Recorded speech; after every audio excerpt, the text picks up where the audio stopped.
Gentlemen, we're back. Before the break, we came to a pretty obvious conclusion.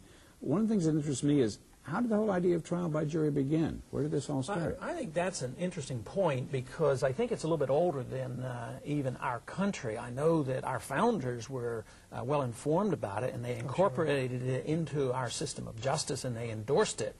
But when really did this come about? It was for a few years before our founding that it was known. It goes way back to the English tradition and the Magna Carta. The whole idea was that under a system of laws, the individuals who are supposed to be the objects of those laws help to frame them.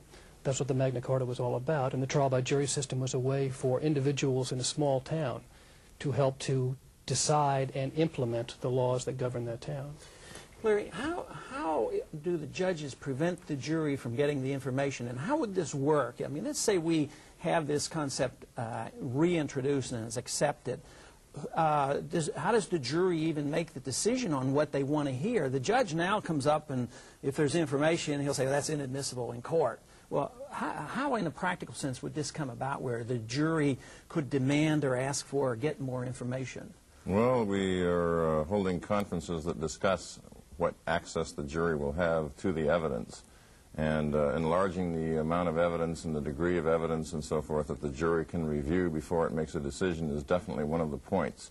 So we've actually formulated not just one amendment, which would require that the jury be told it may judge both law and fact, but a series of them we're calling the Bill of Jury Rights, one of which would give the jury access to the full range of evidence they need to make their decisions.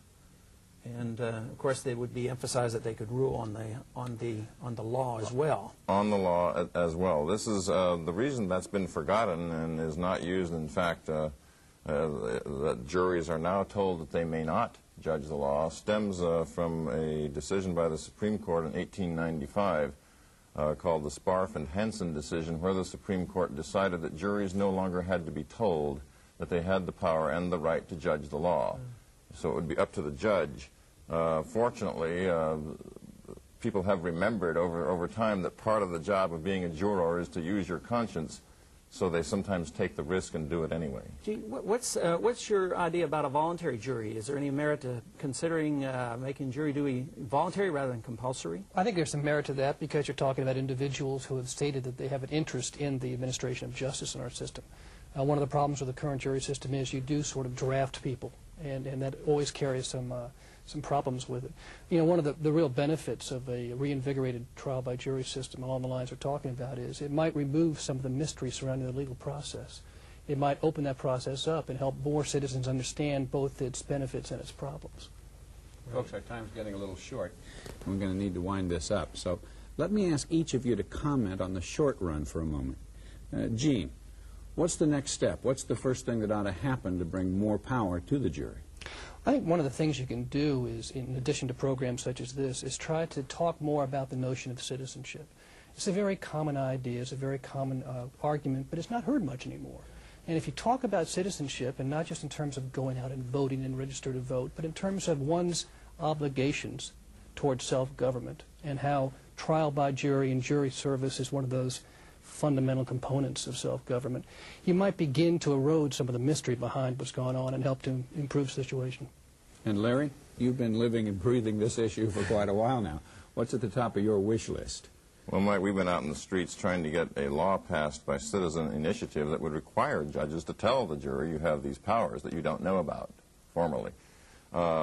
We of course, then encourage people to get involved in that. One way to do that would be to contact the National Endowment for Liberty and ask how to get involved with our citizen initiative or with the legislative process, where we are trying to get the legislature to require by law that juries be so informed. Other than that, there's a number of informal things that can be done. We have literature to pass out, and some people are just standing out in front of courthouses handing literature to people and educating them on site, which seems to be working. Ron, finally, what's your view? Well, I think obviously we have to have informed citizens if we're going to have informed juries, and that's the key to it. They must be informed when they vote. They ought to be informed and willing to serve on juries. I like the idea of a voluntary jury. I think that goes along with freedom ideas. I think our greatest obstacle is overcoming the arrogance of judges. And if we have enough jurors who are well informed and willing to serve, I believe we can achieve that. Well, that's where we'll have to leave it. I want to thank our panelists and you for being with us. We'll be back next week for another vital topic at issue.